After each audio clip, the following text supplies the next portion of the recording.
Okay, hello and welcome all you Music to Grieve to people. We are back with Sharon from Grieve Reiki. Hello, Sharon. Good afternoon. How are you? Yeah, good afternoon. I'm good, thank you. How are you? It's good. It's hot. I don't know what it's like there, but it's like our house here is, we don't have air conditioning because we're by the beach. So it's warm. It's warm.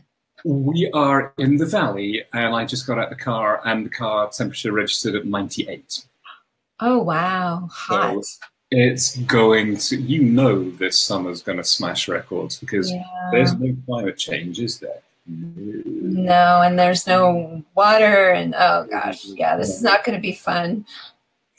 But okay, so we're doing this Tuesday afternoon because we're super flexible. Thank you, Sharon. But because we were supposed to do it at 8:30 on Monday morning, that's our new time. But there was a power outage in the valley, so there was no power. So no discussion. Which was a shame, but we're here now, and I'm kind of stoked about this one because the track that we are going to be featuring on the Grieve 2 list is a track called Burning Blue by the Impersonators, and I'll talk about that a bit more towards the end.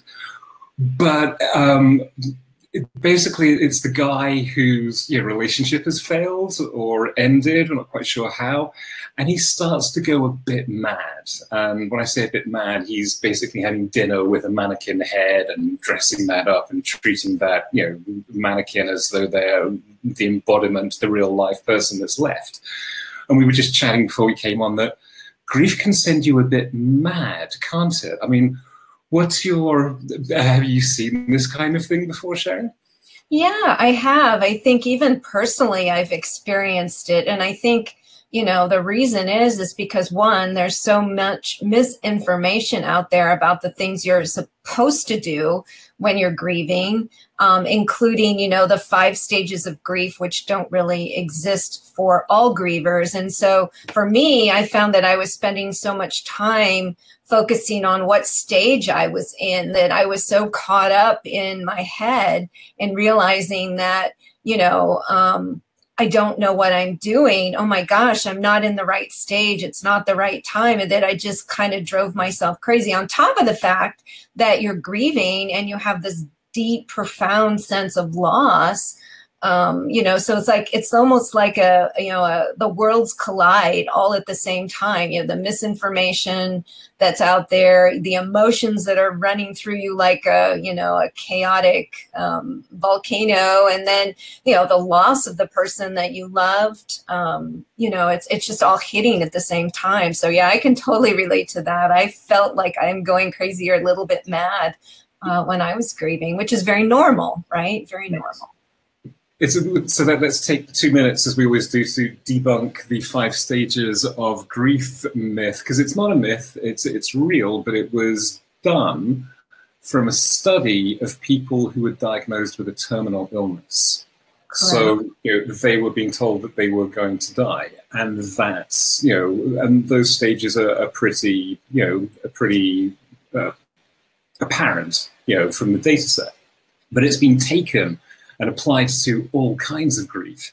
And it's one of the things that, no, it doesn't have to happen, because I had the same experience as you.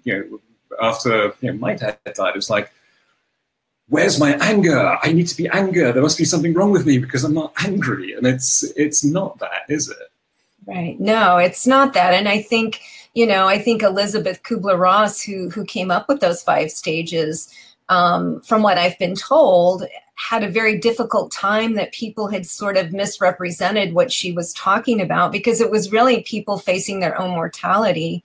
And because it's all we know, until you're in the middle of grief, you don't realize that you don't know that that's not right. And so the first thing you do is like, well, what am I supposed to do? All right, those 5 stages, let me start. Oh, I should be denying, and I should be bargaining and angry and all these things. And like you said, when you're not, you feel like you're going a little bit crazy, and I think because grief is unique and individual, It's not linear. It's not sequential. I mean, you've seen those drawings where they show grief like, you know, a big blur of just all over the place. And that's really what it is. But you can drive yourself crazy worrying if you're in the right stage or not. I know I did that the first time I was really grieving.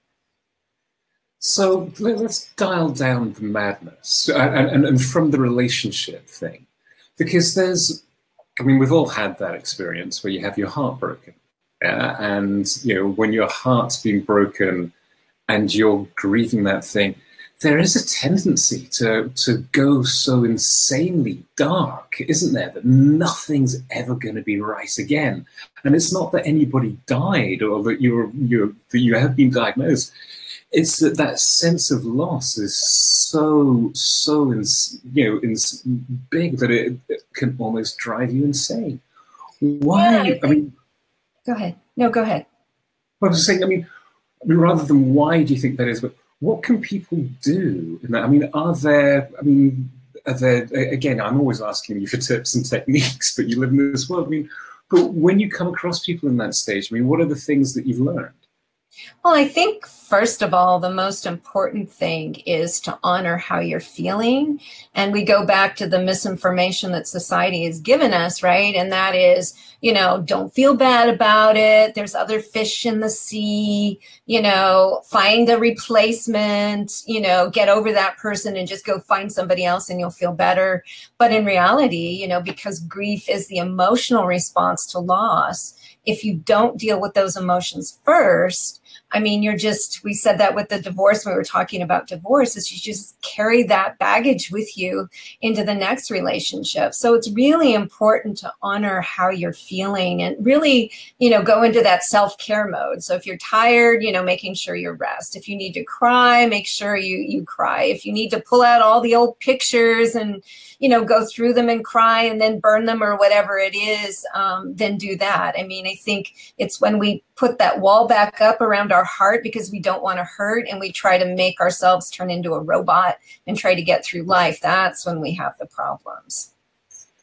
There's a cultural thing though, because when somebody comes up and, you know, they hear that you're grieving or that, you know, your spouse has left you or whatever, or your relationship is broken up, you're right, the social response is, oh, don't worry, there's plenty more fish in the sea. The social response is not to address the guilt, but to push it to one side and get away from it very quickly.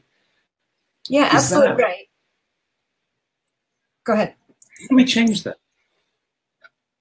I think we need to be better about dealing with these difficult emotions, especially loss. I know when I went through my divorce, I may have said this, that, you know, people came up and said to me, hopefully he's not watching, and said to me, you know, we really didn't like him. And you think, well, why didn't you say that before I got married? I mean, I loved him and whatever, it's a long story, but you hear these things afterwards, right? You've broken up and then people come forward and say, yeah, well, you know, we just kind of put up with him or her, or we knew they weren't right for you and all of these things. So I think the first part is to have honest conversations with people when they're in a relationship. I wished someone had done that with me because I had doubts myself, right? So I think having those honest conversations with your friends and family, I mean, regardless of whether you're going to do something about it, I think is important in a very healthy way. And then, you know, recognizing, you know, those emotions that are associated with it. I mean, it's okay to fail at a relationship. It's okay to have your heart broken, and finding those things, making those things more acceptable, I think is important because that's what makes us human. I mean, maybe there's a few people who have perfect marriages. I doubt it. But the people who've stayed together, you know, may have stayed together just because culturally they have to, or, you know, financially they have to, or maybe they really are in love. But it seems like the percentage of that is a much smaller percentage than the people, you know, who are really struggling, and, you know, being honest about it and getting that support, I think is very important. This, you know, the Western culture, the marriage culture, the pressure to stay married is huge. I mean, I remember my first, I've only had 2 marriages, but my first marriage, when that was collapsing at the end, the pressure to stay married, the sense of failure that I had over this thing, was falling apart was immense. And then you get into that shame aspect, and that just feeds the grief cycle. It's, when you turn around and you say it's okay to have a failed relationship, that may be true, but that's not society's perception, is it? No, it's definitely not. And it's the same thing. I mean, I remember going through my divorce, or deciding I was going to get divorced, and the family, kind of like, well, you're supposed to stay together. But I think it goes back to, we've talked about this before, is that we train, or we teach people how to deal with how to get things, but we don't teach people what to do when they lose something, whether that's a relationship, or, their car gets repossessed, or they lose a job, or their business shuts down, or whatever it is. We're always about acquiring. We're never about losing. And I think if we did a better job teaching people that losing, even sports, right, that losing is okay, it's okay. And it will hurt, and it will break your heart, but that doesn't mean that you're tainted for life and no one will ever love you again. And, all those kind of things. I think it's really important to shift the perspective that, things happen, and you need to be honest about talking about those. I love that. Because you're right, it's an acquisition society. It's gaining, it's winning, it's having, it's getting, it's, growing. And yet an inevitable part of this is losing, certainly in the relationships. Whether it's your first girlfriend at 10, when you had your first kiss, and then a week later she splits up with you and you think, through to, a full-on divorce with children. But, so I think that's brilliant. I like the idea of teaching people. It's not so much teaching people how to lose, but teaching people how to cope with losing, isn't it? Because there's one little sidebar I want to throw in, which is every kid has a badge. My kid is a junior scholar at X high school here, and of course everybody has the same thing. So it completely demeans that move towards excellence and being good. So, there's that balance, but what should we be teaching people about how to deal with loss? Well, I'm not a psychologist, but I would just think from an emotional perspective, letting them know that having feelings of sadness, and having, instead of telling you, suck it up, you'll do better next time, all of that sort of stuff. I think we have to change our vocabulary. We have to be supportive of people who are going through a loss. We have to be able to talk about it, which we're not allowed to do. And we have to be able to show those emotions that are reflected as a result of going through something like that that's very difficult, and not being judged or analyzed or criticized for doing it. You talk a lot, not talk a lot, but you often share out information. One of the ones that's always been interested to me is, what do you say to people who are grieving? That's a huge minefield, particularly in this culture where, we don't really want to deal with that, and we'd much rather stay there. Are there, some insights on, what should you say, or what are some good things to say to somebody who is grieving a relationship? I have a whole lot of things not to say, but the things to say would have to go with, what? I don't know what to say, because a lot of times we don't. And so we fake it, or we make stuff up, and that even makes it worse. So, it's better to say, I'm sorry, or my condolences, or whatever it is. I'm sorry. I really just don't know what to say. I'm sorry you're going through this, and offer them a hug if you can physically give them a hug, because that will, give them a sense of comfort. You can always ask them what happened, because when somebody's going through something that's very difficult, they want to talk about it, but typically we don't, right? We put up like, oh, here she comes. She just broke up. We don't want to talk to her or him. And so, being open, allowing them to talk about how they're feeling, just sitting there with them. Sometimes it's more actions than words, but I think it's better to say less than to try to go back to what I was saying earlier and say things like, well, yeah, we didn't like her, you know, well, she was this or he was that. I mean, I think that just is rubbing salt into the wound. So, you know, being there, being empathetic, offering to listen, you know, offering if they need anything, giving them a hug, and then saying, I don't know what to say. I really don't know what to say. I'm sorry you're going through this. I mean, I think that's about the best thing to do. It's super cool. Because as we now kind of bleed into the tracks, as I say, the track is called Burning Blue. It's, if you liked the Scandinavian music of the 80s, bands like Aha and, you know, good classic pop songs with a huge hook, it's that kind of track.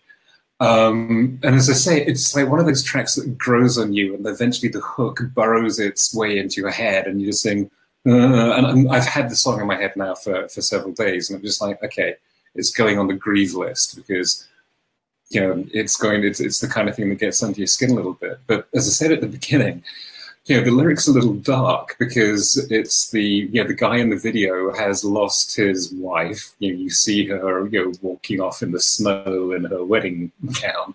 And then, you know, the shots are him basically having dinner with a mannequin head because he's, you know, gone a little bit crazy. And there is that. I surely went a little bit crazy after, you know, getting divorced and just thinking like nothing's going to be the same again. And you almost feel like you're losing your grip on reality a bit. And it's a bit freaking scary, isn't it? It is scary. And it's really, you know, grief can also be a change in a familiar pattern of behavior. And so if you've been with somebody for a while and you've been around them and then all of a sudden they're gone, you get up together, have breakfast, you do whatever, and then all of a sudden that routine is gone. I mean, you're grieving for that as well. Plus, as we've talked about before, that future that isn't going to happen. And when all those things collide, you know, you've got kind of the recipe, plus you can't talk to anybody about it, plus no one will talk to you about it. I mean, when you put all that together, it's really a recipe for disaster. And I think that's why it's so important to have someone you can reach out to, either professionally or personally, to talk through it with you.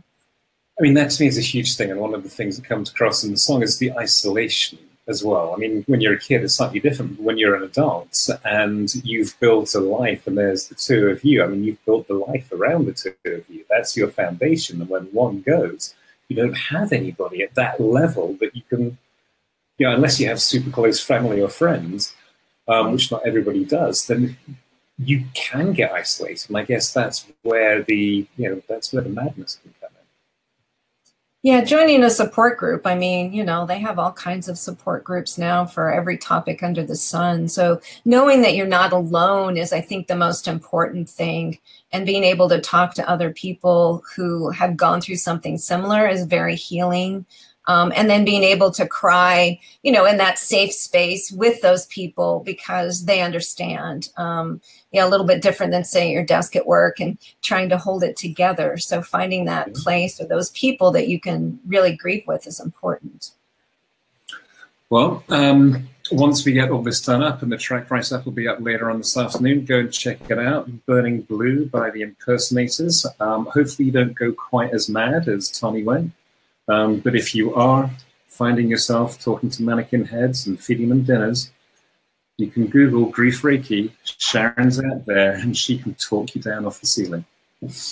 All right, Sharon, as ever, great to chat. We'll be back next Monday, hopefully with no power outages. Monday, 8:30 PST, and we will be discussing whatever topic comes up from this song of the week. Until then, take care, peace out, and we will catch you on the flip side.